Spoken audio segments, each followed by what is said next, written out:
Happy Friday, everybody. Good morning. Aren't you so excited to be here on another sunny Friday morning with myself, Jolene in Schenectady, and the lovely Mery Trochez Alberto, who is in Pennsylvania currently, but does business outside of New York and within Jersey, right, as well, which is basically like New York's ugly cousin. But don't tell them I said that. Don't tell anybody in New Jersey that I said that, okay? Poor Jersey. Jersey does get a bad rep. I got to say, Poor Jersey. I think it's because of the lack of left-hand turns. That's something that really pisses me off about Jersey. Like, you guys couldn't afford another traffic signal or something. I'm another lane in the road. What's going on? hmm So yeah, don't tell Jersey I said that though. So we have the lovely Mery here today. Be sure to subscribe to support other New York entrepreneurs just like this lovely lady. Mery has actually got 13 years of non-for-profit management experience as well as 3 years life coaching experience. She is beautiful, she is bilingual, and she is right here with us to tell us a little bit more about herself and her background. Thank you very much, Mery. Take it away. Hi, thanks Jolene for having me here. Super excited to be in this conversation and really excited that we got to connect because it's, we get invitations all the time, but it's really cool to get an invitation from someone who's on a similar vibe Yeah. and who's also involved in like different things. So just, it's like the, can I say badass club, like badass Yes. ladies club.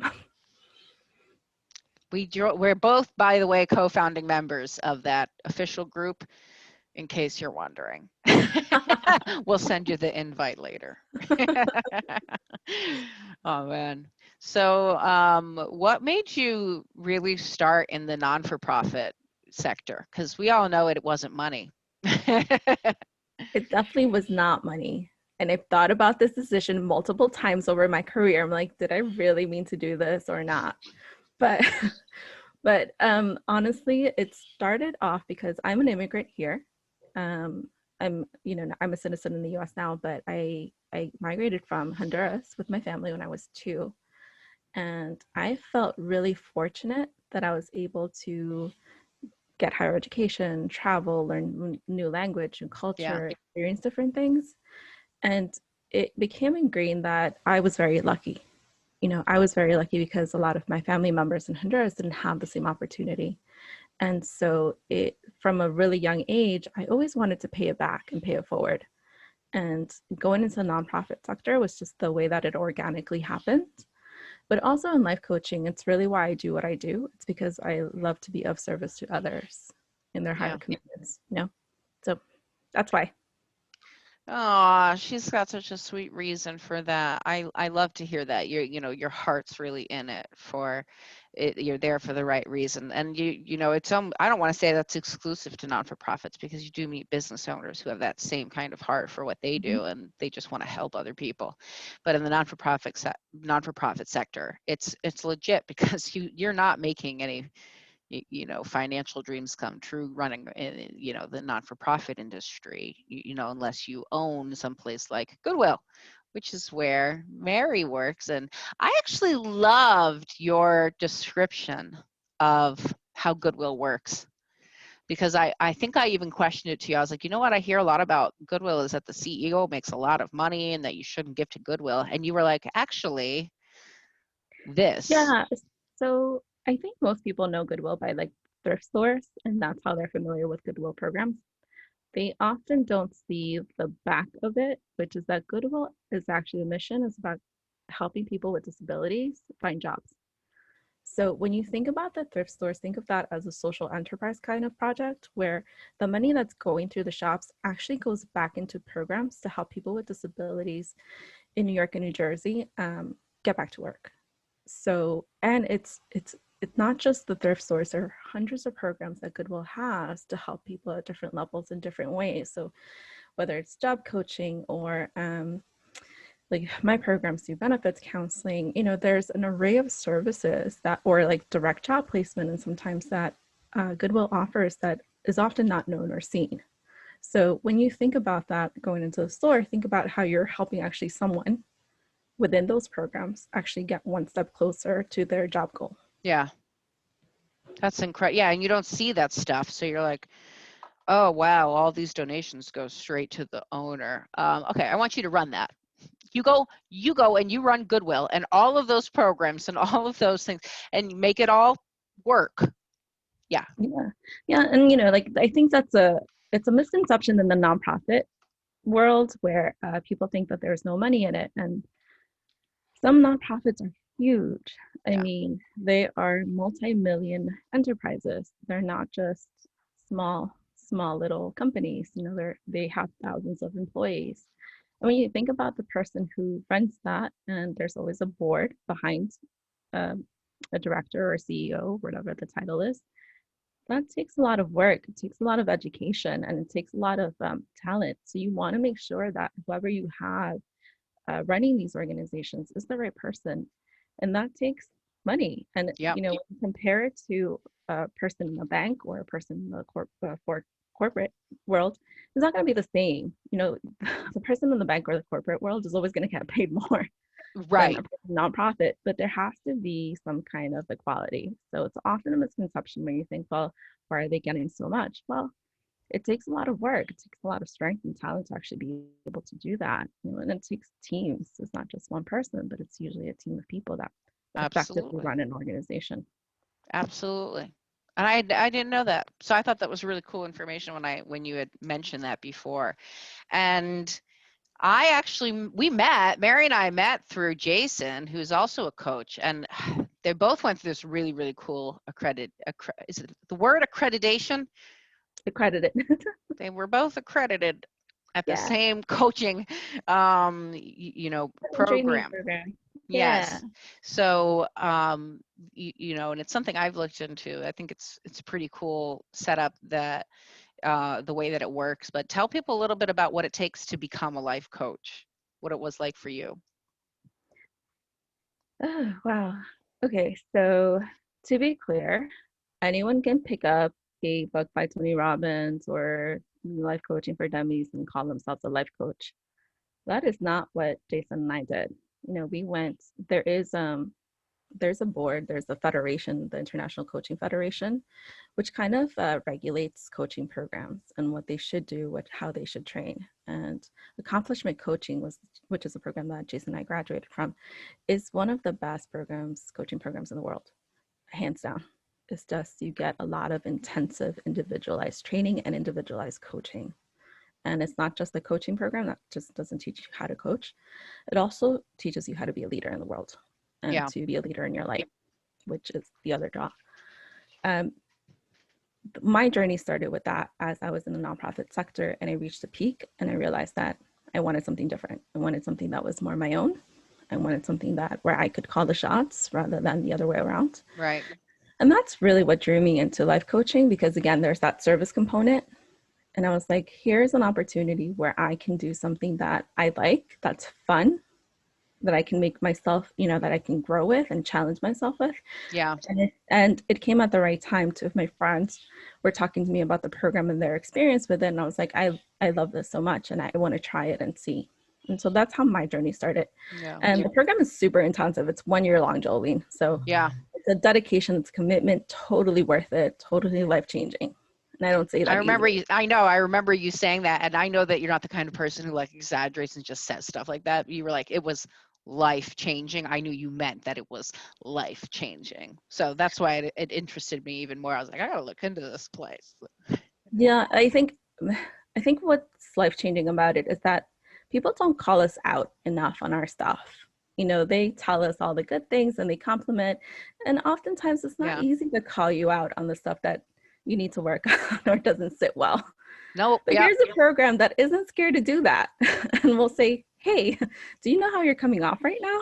And, Yeah. have you considered if that's really what you want to relate to the world? Is that how you want to present it? And it makes you stop and think, not from a place of judgment, but just from a place of reflection, which is what coaching is all about. Yeah. Yeah. It's interesting, because a thought that I have had kind of like tumbling around in my brain, and you just kind of mentioned it here, is I find it interesting that to become a coach, you know, one really needs a coach. Like I feel like coaches probably have coaches, and it makes sense that if you are going to become something, that you would have had some experience with that. So it doesn't surprise me at all that there's like that exposure within the program to other coaches, and that I find it interesting too that a lot of people won't get a coach. And a lot of the times we are well aware that we are not strong in a certain area, but we don't want to work on it. So we just don't. We ignore it. And your coach is not going to allow that to happen if you get a life coach. Yeah, I mean, well, part of it I think is like people don't know what a life coach does. And Yeah. it's like, well, think about where you're struggling. Where are you stopping in your life right now? What's not working for you, whether it's a relationship or work or trying to finish that project, lose the weight. Yep. There's so many different projects where we just stop because we don't realize, hey, we can actually ask for help around this Yep. thing. We don't have to do it alone. It doesn't occur to us. We're like, I don't know, I guess it wasn't meant to be or whatever it is. And then we let it go. And then a life coach can actually step in and say, do you really want to let it go? Yeah. Or what would it be like if you could actually accomplish and reach that goal? What would you gain for yourself? What does that look like? What's that conversation? And kind of walks with you side by side in that journey. So I think that's the magic of having a life coach and then Yeah. having someone who's not going to let you get away with not doing the thing. Yeah. They'll like, I have a time management coach and we meet once a week. And if once a week I have not completed what I said I was going to do from the week before, I know that I'm going to have problems with Mike. We're not going to have problems, but he's going to remind me. He's going to get in my face and be like, hey, you said that this would be helpful and you didn't even put the effort into making that change, even though you knew it would be helpful. So what's really going on here? But yeah, you're exactly right. We have to be held accountable in a way in certain areas. And I think that's almost everybody. I don't think that there's one person out there who's like, I'm the best at everything all Yeah. the time. Yeah. And life coaching can help. I mean, it's called life coach because it's holistic, right? It's not just about one thing. A life coach can work with you on different things that are going on in your life because you're right. We all need support at some point or another. And it's easier if we're not doing it by ourselves because how many of us can really hold ourselves accountable? Really, really. When you think about that, not many. Yeah. So here's an actual structure that can support you in that accountability, in realizing your goals, whatever those may be, and then restructure, like recreating. Because sometimes you start out and you say, yeah, I want to write that book. And as you're going through the process, you're like, I really hate writing, but I love podcasting. I love Right. talking. Oh, And you're like, yeah. oh, yeah, well, maybe why don't you try that? Yeah. you It's know, so so it's difficult to be the best at everything all at once, people. it is. Unless you're Yeah. Jolene, then it's possible. Anything is possible in my crazy dreams mind. There's no telling what I think I'm actually doing versus what I'm really doing, which is why I have coaches. I'll tell you. Very cool. And then, like, what are like changes that you think the average individual would receive after, going through life coaching for several months? What kind of changes do you think are the most impactful in those lives? um, that's a good question, just because I think it's tailored to the individual. Like everyone has different goals and different things that we're working on. Hmm. So where for one person, it might be a breakthrough to get a new job. For another person, it might be a breakthrough to ask for a raise or to talk to their partner about something serious or that they deem serious, or to talk to a long lost brother that they haven't spoken to. It's Oh, like wow. everyone has a different goal and it's hard to cater or lose the weight. Whatever it is, they think the thing that's really unique about life coaching is that it's a lot of work around yourself and your thoughts, your feelings, what's coming up for you, and how those thoughts kind of limit you in actually taking that step. Because a lot of times our minds talk ourselves out of doing things. Like, oh, Oh, you're not yeah. good enough. It's not going to work. You're going to have that conversation. It's going to go Negative downhill. self-talk is such a problem for so many people. Right. And So it really can be debilitating in your career and personal life.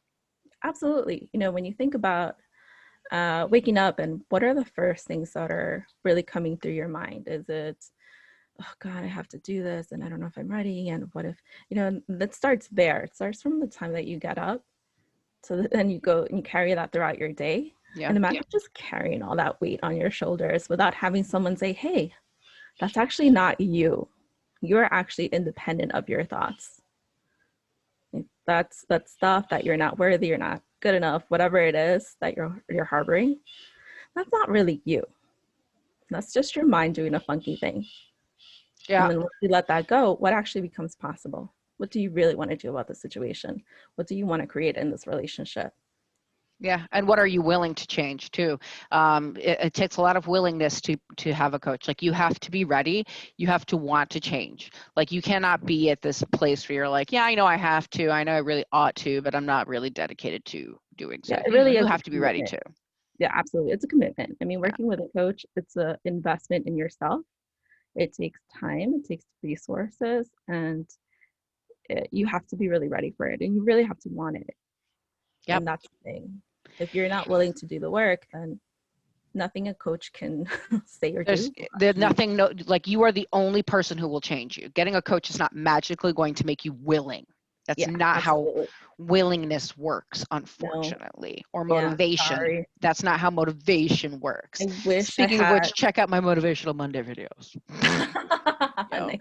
I make so much fun of Monday, dude. Monday gets the worst rep around here with me. But yeah, motivation is something that I did a whole 7-week series on what motivates human activity. And it's interesting because motivation is not the end all be all of everything. Like motivation will get you started and will like kind of keep your heart in the game. But like you have to do the habits. That's the thing. You have to like do the thing. That's what really makes motivation Yeah. come to life. And I think what keeps a person motivated is one, having the vision present. What is that thing that you're trying to reach? And the Mhm. second thing is like doing it even when it feels bad. Because like it's gonna feel gross at some point. It's think about like weight loss, which is the easiest example. You're not gonna always want to work out. You're not gonna always want to be healthy. But what would it actually look like for you? Think about it in those moments. What to actually work out that day? What's the feeling after? What's the feeling after a week of being healthy? What's Yeah. the vision for you when you actually see yourself at that goal weight?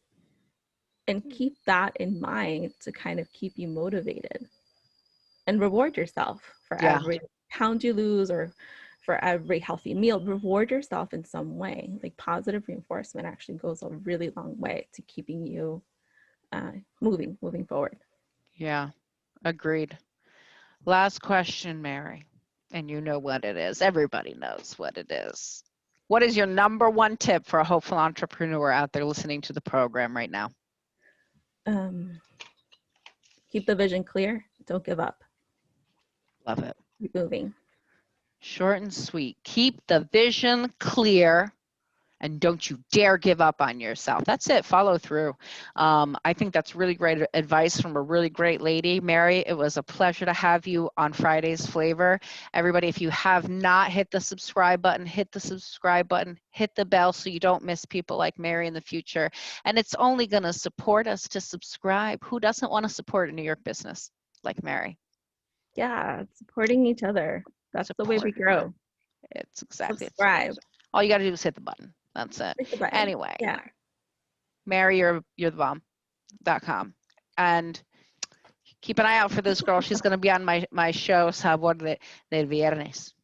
Or I'm thinking El Sazón del Viernes. Ooh, spicy. What do you think? What do you think, folks? They have no idea what we were saying in Spanish. Well, some Leave of a them did. comment. Google Yeah, Translate. It works. yeah, It helps. it does. Oh man, girl, it was so great to see you again. Well, I'll be seeing you again soon. We won't miss our catch-up calls. It was really great to have you on though. And God bless. Happy Friday, everybody. Happy Friday.